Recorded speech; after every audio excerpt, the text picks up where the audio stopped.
Hey everyone, Raspberry here, and welcome back to another Five Nights at Freddy's 3 information and speculation video. So today we're going to be talking about who are we? Who do we play in this game? I've got a couple of theories that I've been chatting to my friend Kaylin with, and we decided nobody's been talking about who we could possibly be, and it might just be simply that everybody's expecting us to be a security guard again, but we've come up with a couple of interesting theories that might change the way we think about it. Okay, so the first theory I've got that we discussed with Kaylin was a dedicated worker. What happens if we're just a dedicated worker, a fan? We have come into the Five Nights at Freddy's, the Fazbear horror experience as somebody that's grown up with these stories, grown up with these horror tales. You know how you get the creepypasta stories, and if you had the opportunity to potentially revive this legend, and you were such a big fan, wouldn't you want that opportunity? Wouldn't you want to make sure that everything's going right in this place? Wouldn't you want to make sure that it is as authentic as possible? So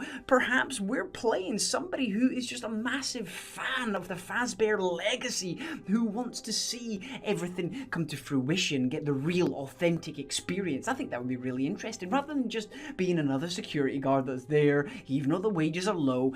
What happens if we are a dedicated worker slash a fan? I think that's really something an interesting angle that might be.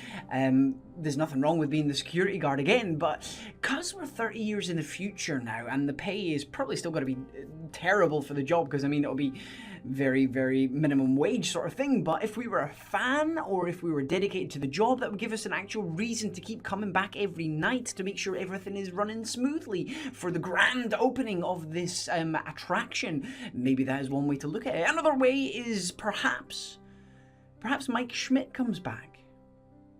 Perhaps Mikey Boy from the first game comes back. Perhaps they decide that we need, they finally discover that this animatronic is going absolutely crazy, and they need somebody to make sure that knows how to handle the situation. I mean, Mike's been there before, he's been there, done that, got the t-shirt, got the compensation probably, but imagine Mike came back and they give him a huge butt ton of wages, and they were like, look, you know how to do this, you know how to handle these animatronics, we need you to come in and just be there for 5 nights. We'll give you a butt ton of money. We'll throw women, naked women at you, if you can just keep this place open. And please don't let anybody die while you're on your watch. I think that's a very interesting idea as well, because if Mike Schmidt came back, I mean, let's say he started the job at say 20, so I mean he's only going to be in his 50s, maybe 60s. He would still be able to just sit there and shut the door or turn on. I mean, if everything's on the computer screen, you've got the ventilation, you've got the cameras and the noise devices, perhaps that'd be simple for a 50, 60-year-old. I mean, the retirement age is 60 something, 65 to 70 in the UK. I don't know what it is in America, but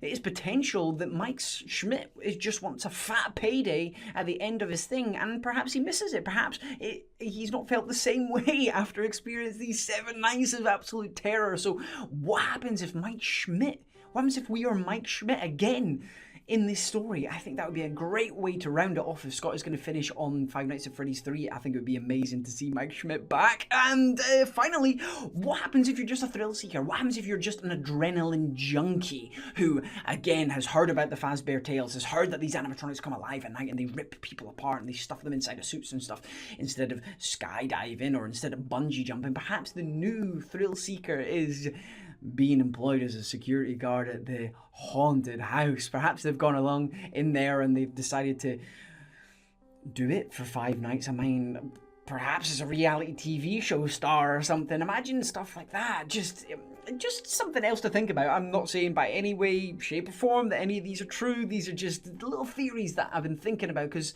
nobody's ever really discussed who we are in this game. I mean, we were Mike Schmidt in the first game, and perhaps we're Mike Schmidt again in this game, and again, we might just be a nighttime security guard, and it might just be as simple as we're doing the night shift again, because that is the staple of the story, and it's fantastic. I love that. But what happens if we're not?